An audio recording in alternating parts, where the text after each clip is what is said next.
Então, pessoal do Canal Aberto, mais uma vez, né, estamos aqui agora trazendo a professora Monique Soares Vieira. Antes passar a palavra para a professora, né, que é profissional da área de serviço social, que vai tratar de um tema de grande importância para nós, relacionado à questão dos direitos da criança e do adolescente. Essa é a temática do nosso encontro, da nossa entrevista de hoje. Então, antes de passar a palavra para a professora Monique, eu quero dizer a todos que assistem o Canal Aberto que esse é um projeto de extensão, né, TV, Canal Aberto, e tem o objetivo de levar informação na área de direitos humanos e direitos dos animais.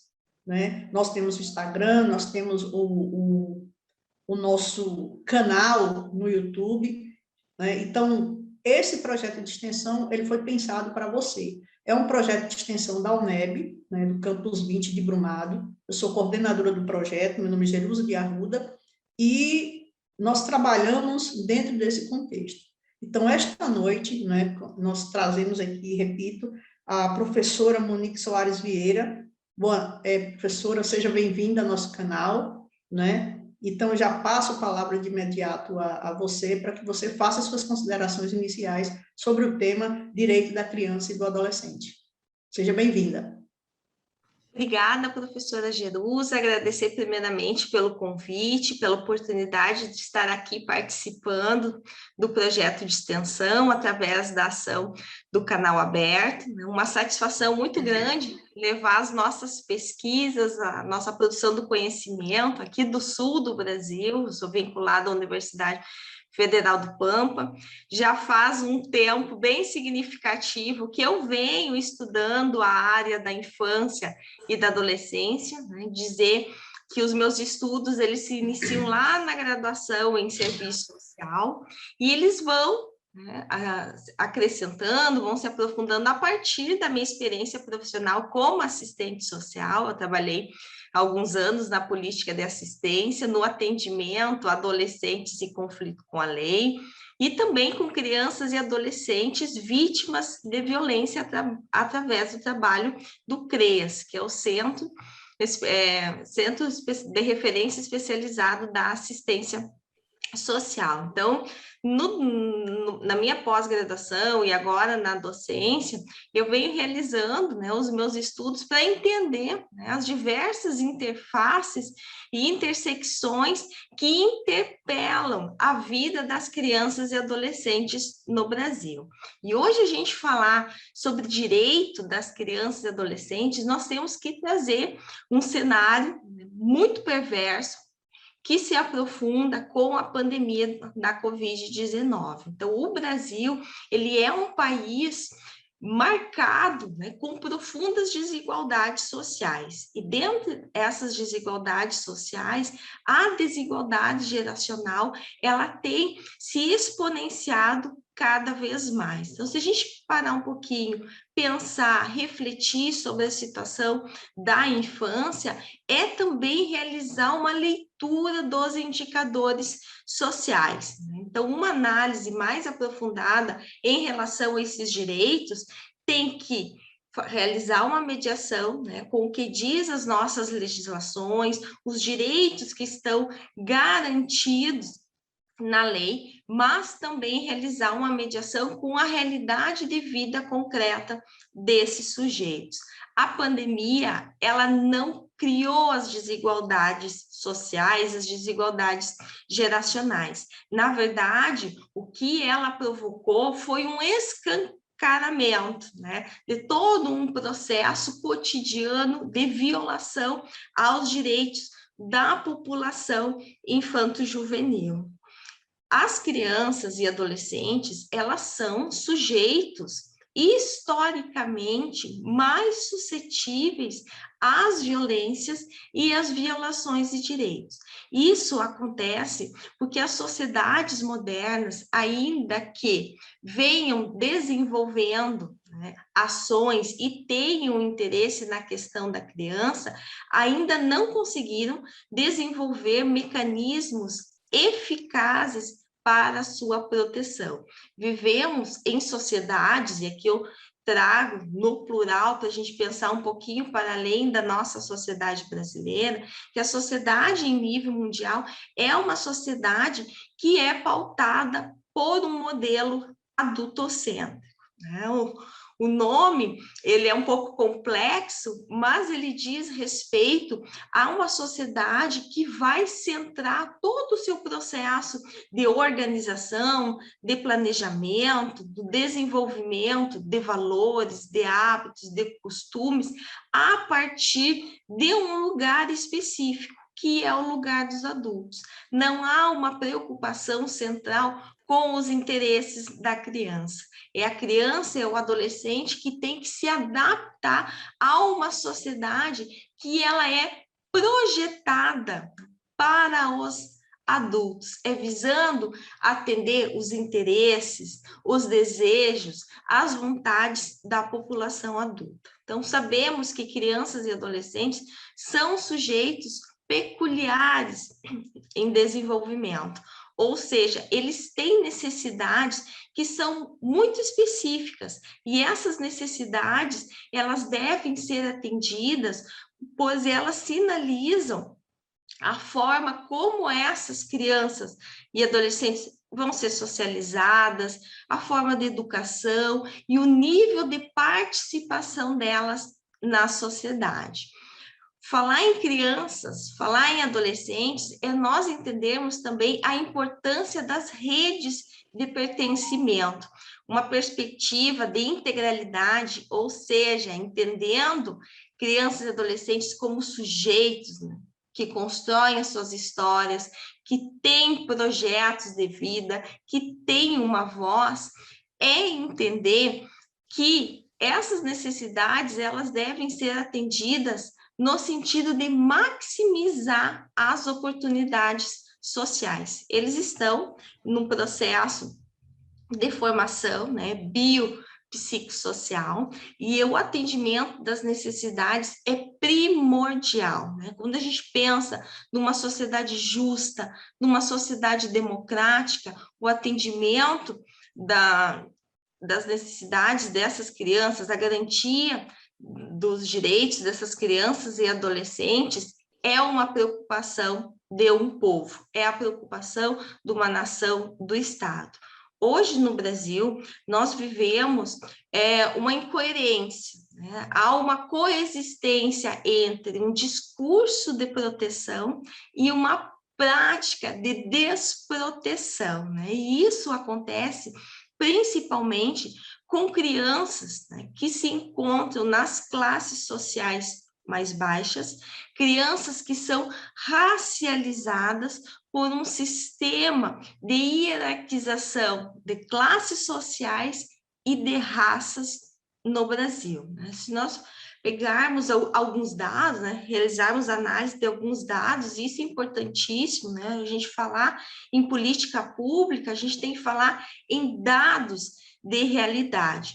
Os dados nos apontam, né, que a pandemia, ela agravou a situação de não acesso aos direitos mais elementares da vida em sociedade: direito à educação, direito à saúde, direito à alimentação, à moradia e ao saneamento básico. O IBGE, ele fez agora no ano de 2020, ele fez uma parceria com o Ministério da Saúde para uma versão especial da PNAD, né, que é a Pesquisa Nacional por Amostra e Domicílio Contínuo, é a PNAD Covid. O módulo PNAD Covid tem como objetivo identificar as diferentes dimensões da vida humana durante a pandemia. Dentre essas 3 dimensões, destaca-se a identificação das populações vulneráveis. Nessas construções de parceria, a Fundação Abrinq, ela vem tendo acesso a esses dados mensalmente, onde ela vem conseguindo mensurar o impacto, né, do distanciamento social na vida dessas crianças. Então, com uma forma mais sintética de eu poder resumir aqui, o que a gente consegue identificar? Que aumentou, né, num número muito considerável, as crianças que estão fora da sala de aula, né, e pensar o fora da sala de aula no sentido de que não estão recebendo as atividades escolares, ou seja, elas não estão no processo de educação, elas não estão sendo preparadas para a vida acadêmica, para a vida social, a partir da educação formal, né? Então, o estudo do IBGE, em parceria com o Ministério da Saúde, conseguiu identificar que 69 milhões, né, de crianças e adolescentes que residem no Brasil, apenas 7 milhões têm acesso, 7 milhões não possuem acesso à internet, né? Num contexto em que as aulas acontecem de forma virtual, 7 milhões de crianças e adolescentes não terem acesso, 7 milhões de crianças e adolescentes que estão em uma situação de prejuízo, de não garantia, né, na sua integralidade do direito à educação. Então, se a gente pensar nesse dado, quando nós interseccionamos com raça e com classe, nós conseguimos identificar que, a partir dessa pesquisa, mais de 1 milhão de crianças e adolescentes negras não estão realizando as atividades escolares. E o que eu chamo a atenção com esse dado? Nós pensarmos, formularmos políticas públicas, é fundamental aprender as intersecções entre gênero, entre raça e entre classe, porque são a partir dessas intersecções que as políticas públicas, os equipamentos públicos vão conseguir identificar quem são esses sujeitos e onde estão, onde vivem as crianças e adolescentes que estão mais suscetíveis à violação dos direitos humanos no Brasil. Professora, a partir da sua fala, nós percebemos que tantas violências, né, quando a gente trabalha com o público, como criança e adolescente, na parte final da sua fala, você coloca o seguinte: cor, raça, gênero, classe. Então, a gente é possível, a partir disso, a gente considerar que as políticas públicas, elas deveriam ter um olhar mais carinhoso, né? Eu diria assim, com esse público, porque, por último, você trouxe uma informação do percentual de alunos, né, negros que não têm acesso, né, a esse processo educacional. A questão da educação, no processo de pandemia, de que forma a educação pode revolucionar esse processo, resgatando essas crianças e esses adolescentes, né? Como é que a sociedade, que o Estado e a família podem contribuir para isso, para a melhoria dessa qualidade da educação no nosso país? Professora, né, é uma pergunta muito complexa, na verdade, para a gente poder responder, mas alguns parâmetros de análise a gente consegue já estabelecer, né? O primeiro ponto é construir políticas públicas, né, destinadas à população infanto-juvenil a partir de uma perspectiva de integralidade. O que isso significa na prática? Que a criança, que o adolescente não é um sujeito isolado, né? O atendimento, ele deve se estender à sua família, à sua comunidade. Quando a gente vai refletir sobre as desigualdades geracionais, elas já têm um início lá no processo de gestação dessas crianças. Uma mãe que não tem acesso ao pré-natal, que não têm acesso à educação, à moradia, a esgotamento sanitário, ou seja, aos direitos básicos que garantem uma vida com dignidade, o ponto de partida dessa criança para inserção social, ele já é um ponto de desvantagem. Então, outra questão que é relevante, né, é nós entendermos que, né, o atendimento, né, políticas voltadas para as crianças são políticas que devem ser voltadas para a família, né? Para nós cuidarmos, e aqui eu coloquei no plural e me incluí nesse sentido, né? Nós entendendo enquanto sociedade civil, porque nós temos um papel e uma responsabilidade que ela é muito bem definida pelo Estatuto da Criança e do Adolescente, né? O Estatuto nos chama para essa responsabilidade, ele traz que é dever do Estado, da sociedade e da família a atenção, o cuidado às crianças e adolescentes. Então, o cuidado, primeiramente, né, para a gente poder cuidar dessas crianças, o Estado ele deve garantir políticas públicas que concretizem direitos sociais na vida dessas famílias. Nós não podemos, né, afirmar, não conseguimos, na verdade, afirmar direitos sociais se a família, se o núcleo responsável por essa criança, ela está em constante processo de violação desses direitos. No Brasil, né, nós temos a influência de uma ideologia meritocrática, né, a ideologia do mérito individual. O que essa ideologia da meritocracia, o que ela esconde é que não existe um mérito individual. O que existe são pré-condições, né, já definidas,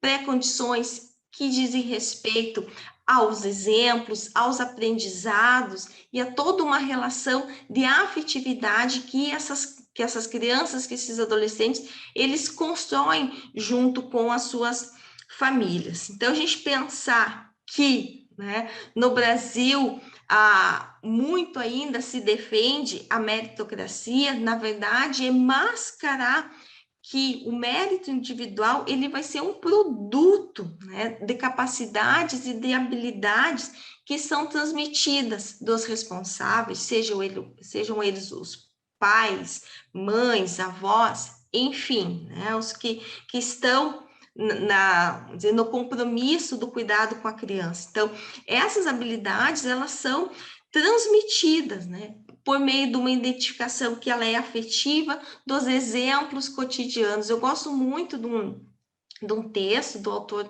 G.C. Souza, que ele traz lá no livro A Ralé Brasileira, que ele traz um exemplo que é muito elucidativo. Ele vai dizer assim, bom, né, nada melhor do que para discutir meritocracia, do que trazer um exemplo da vida prática, né? Tomemos como um exemplo, né, dois adolescentes, né? Um de classe média alta e um de classe baixa, né? O de classe média alta, ele tem um quarto só para si, ele tem acesso à internet, ele tem notebook, ele tem uma biblioteca, ele tem o exemplo, muitas vezes, do pai, da mãe ou de outro responsável que tem o hábito da leitura, que o incentiva, que a importância da educação é uma vivência prática na vida dessa família.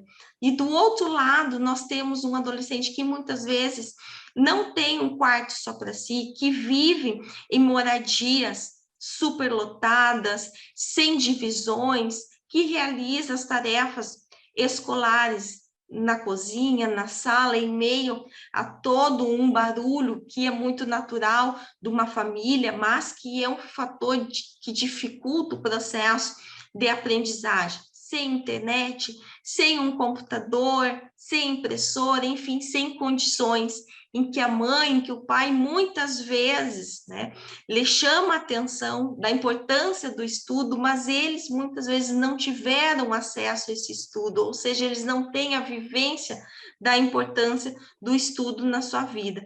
E isso é um fator que vai dificultar a caminhada que esse adolescente ele vai rumar em direção, né, pensando aqui ao ensino superior, né?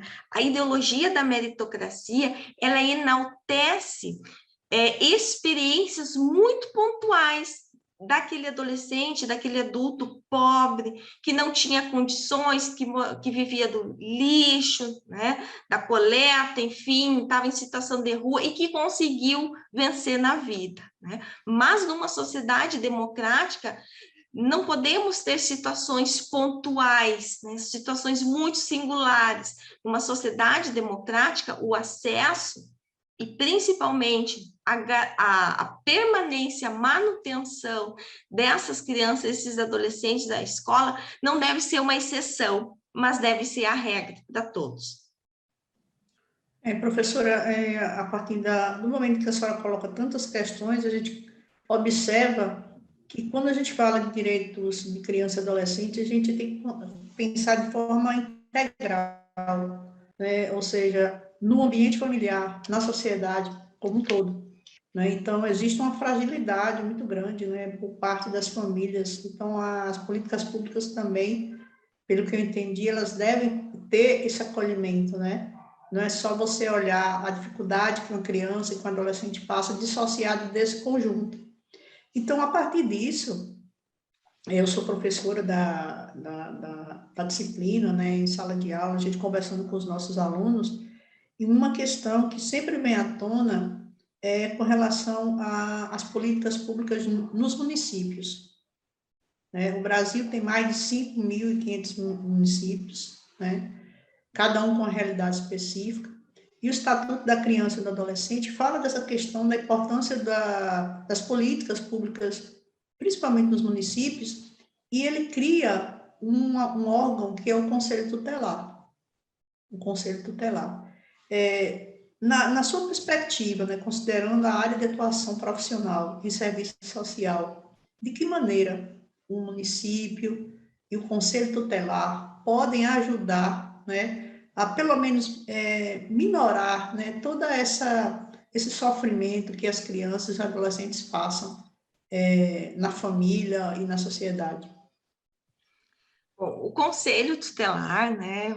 Gostei muito da pergunta, porque eu tenho uma experiência com o conselho tutelar. Há alguns anos eu realizei um projeto de extensão, né, no conselho tutelar aqui do município de São Borja, e esse projeto ele tinha como objetivo prestar assessoria, né? Ele nasce a partir de uma pesquisa, né, do projeto de pesquisa que eu realizei, que era uma cartografia da violência contra crianças e adolescentes.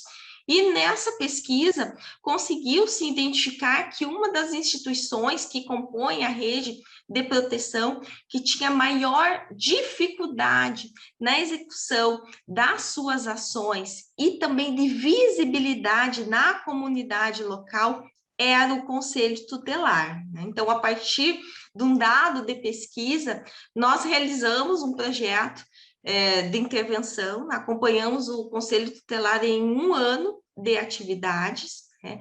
E o que mais a gente conseguiu, né, lá no cotidiano de trabalho, identificar no conselho, é que o Conselho Tutelar ele tem uma potencialidade muito significativa, né? E por que eu digo isso?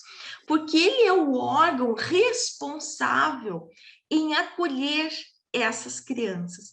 Quando se tem uma confirmação ou uma suspeita de violação aos direitos dessas crianças, o primeiro órgão dentro do município que é convocado, desculpa, que é chamado para realizar esse atendimento é o Conselho Tutelar. E o Conselho Tutelar, ele sinaliza a participação da sociedade civil. Ele é composto por 5 membros, né, por 5 integrantes que são escolhidos pela sociedade civil.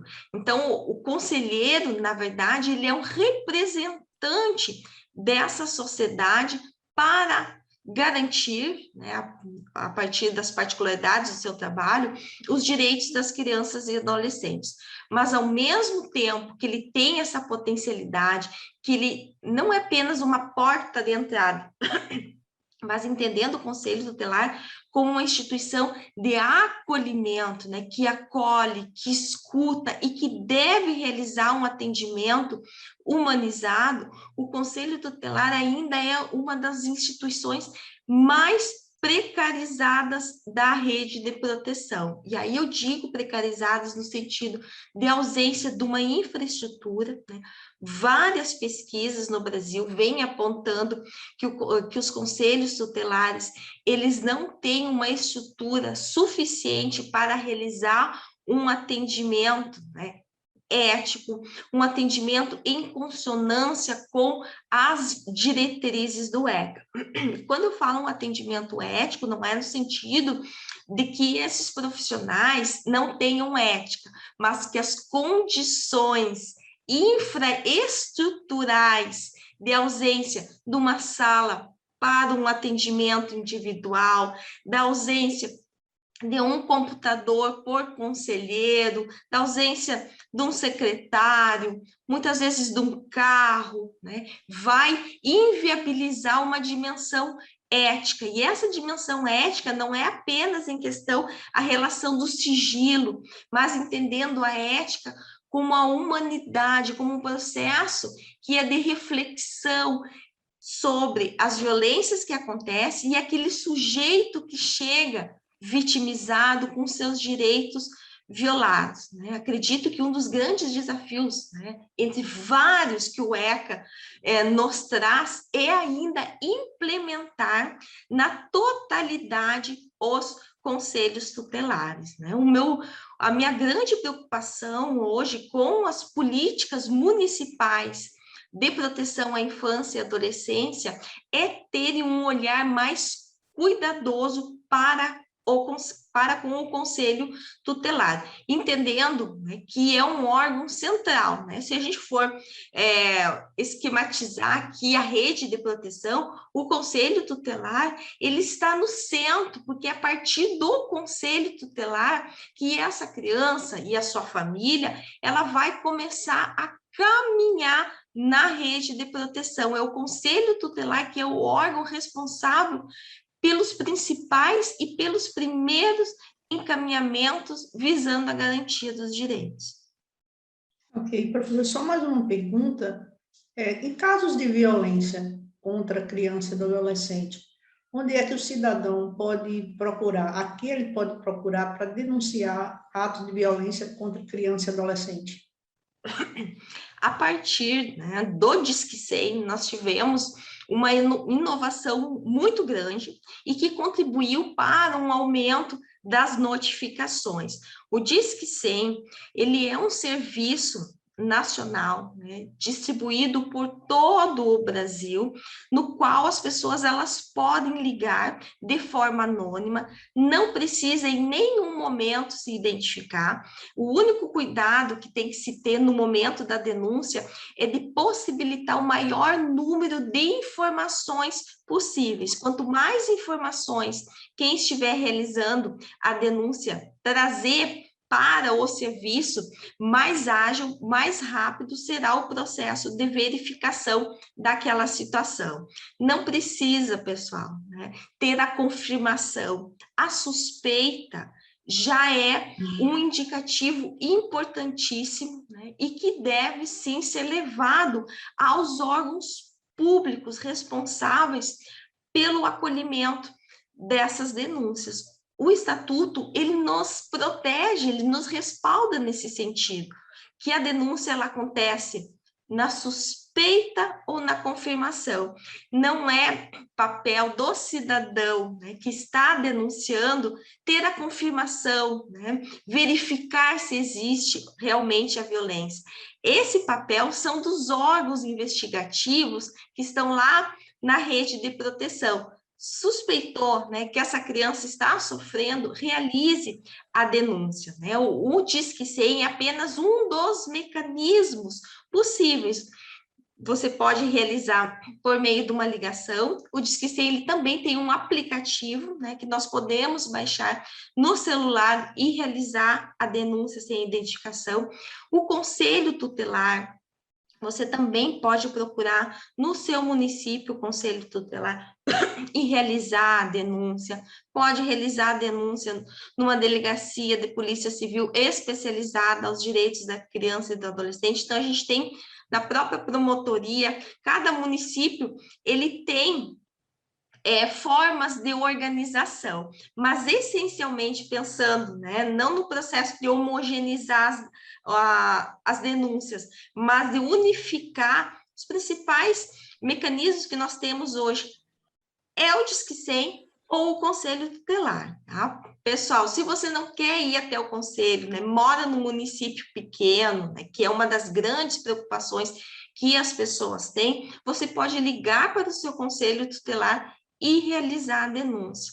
Mas não deixe de realizar a denúncia, porque quanto mais a gente demora, a gente tem que pensar que lá está acontecendo uma violência e que aquela criança está numa situação de dor, numa situação de sofrimento. Ok, professora. A própria Constituição, né, federal, no seu artigo 227, traz essa questão da proteção integral à criança e do adolescente, e pelo princípio da solidariedade, né, cabe ao Estado, à família, à sociedade, cuidar integralmente, né, e respeitar a criança e adolescente como um sujeito de direitos. Né? Então, o canal aberto agradece a senhora ter aceito fazer essa entrevista conosco, né? Trazer essas informações importantes para as pessoas com relação ao direito das crianças e dos adolescentes. Eu passo agora a palavra para suas considerações finais e, na sequência, a gente faz o encerramento do nosso encontro hoje. Professora? Então, agradecer pelo convite novamente e dizer que, né, o canal aberto, né, ele também é um mecanismo importantíssimo na rede de proteção. Né?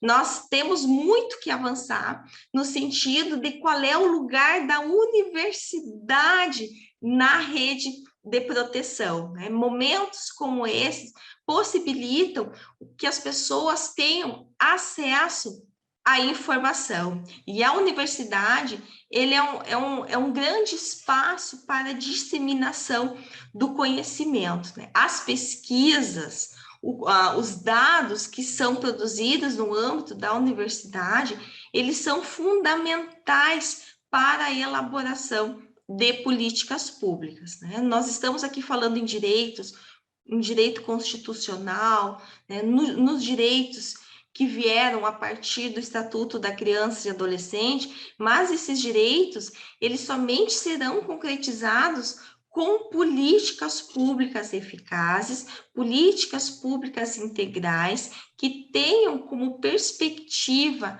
de ação práticas integralizadas, práticas que consigam atingir essa população infanto-juvenil na sua totalidade, mas respeitando as particularidades de cada sujeito. Né?